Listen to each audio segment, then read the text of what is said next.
এটা শব্দ উচ্চাৰণ কৰা নাই। একেধৰণে নৰসিংবাৰী 8 বছৰীয়া জীৱন্ত ছোৱালী এজনীক দুফালে ভৰি দুখন টানি পেলাই ফালি পেলোৱা হৈছিলে, কিন্তু প্ৰদ্যুৎ বৰদলৈ অন্তৰ সেইদিনাখন গলা নাছিলে। আজি তেওঁ টুপি পিন্ধি এফতাৰ খাই আছে।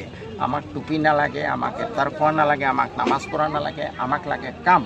প্ৰদ্যুৎ বৰদলৈ ডাঙৰীয়া পাৰিলে এই কথাবোৰ ঘোষণা কৰকচোন। কালি মই প্ৰদ্যুৎ বৰদলৈৰ হৈ প্ৰচাৰ কৰিম, কংগ্ৰেছ দলে ঘোষণা কৰকচোন যে আমি যদি পাৱাৰত আহোঁ মুছলমানৰ প্ৰতি ন্যায় কৰিম, সকলো জনগোষ্ঠীৰ প্ৰতি ন্যায় কৰিম। আমি পাৱাৰত আহিলে নেলি চাউলখোৱা নৰসিংবাৰী বাছবাৰী আদিৰ মানুহক শিখসকলৰ দৰে 7 লাখ টকাকৈ আমি ক্ষতিপূৰণ দিম। মুছলমানেই নহয়, সকলো মানুহক ভূমিৰ মানুহ যিমান আছে সকলোকে আমি ভূমি প্ৰদান কৰিম, উচ্ছেদ বন্ধ কৰিম, ব্ৰহ্মপুত্ৰ নদীৰ গৰাখহনীয়া নিয়ন্ত্ৰণ কৰিম, গৰাখহনীয়াত গৃহহীন মানুহক সংস্থাপন দিম, আমি ৱাকফ সম্পত্তি উদ্ধাৰ কৰিম। ঘোষণা কৰকচোন, বুকুত যদি সাহস আছে ৰাজীৱ ভৱনৰ পৰা ঘোষণা কৰক। কালিৰ পৰা মই ফুল চুইং কংগ্ৰেছ, বুজি পাইছে? মই কোনো দলত বন্ধকত থকা নিকিনা গোলাম নহয়। বিজেপিয়ে কৈ আছে আমিনুল ইছলাম বিজেপিৰ লগত ফিটিং, কিন্তু UDF-এ কৈ আছে প্ৰদ্যুৎ বৰদলৈ বিজেপিৰ ফিটিং।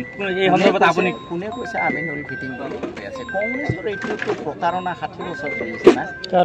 আজি তেওঁলোকে কৈ আছে, শুনক, তেওঁলোকে কৈ আছে ৰফিকুল হুছেইনৰ ভাষণ মই শুনি আছোঁ, কংগ্ৰেছী মানুহবোৰে কৈ আছে যে মুছলমানক ভয় কৈ আছে, UDF মাৰা, আজমল মাৰা, তেতিয়াহে হিমন্ত যাব। আৰে চালা সাৰা ভাৰতত UDF আছে, মূৰ্খৰ দলে এই মানুহকো মূৰ্খ বনাব কৈছে। অসমতহে UDF আছে, UDF-ৰ কাৰণে বোলে বিজেপি আহিছে। 400 সিট কেনেকৈ পায় কৈ আছে, ইছবাৰ 400 পাৰ। গোটেই ভাৰতবৰ্ষতে UDF আছে নাই নহয়। মই কংগ্ৰেছ দলক আহ্বান জনাইছোঁ, কংগ্ৰেছ দল ধৰ্ম নিৰপেক্ষ দল, আপোনালোকে মাটিত নামক, মুনাফিকি চৰিত্ৰ পান সঁচা কথা।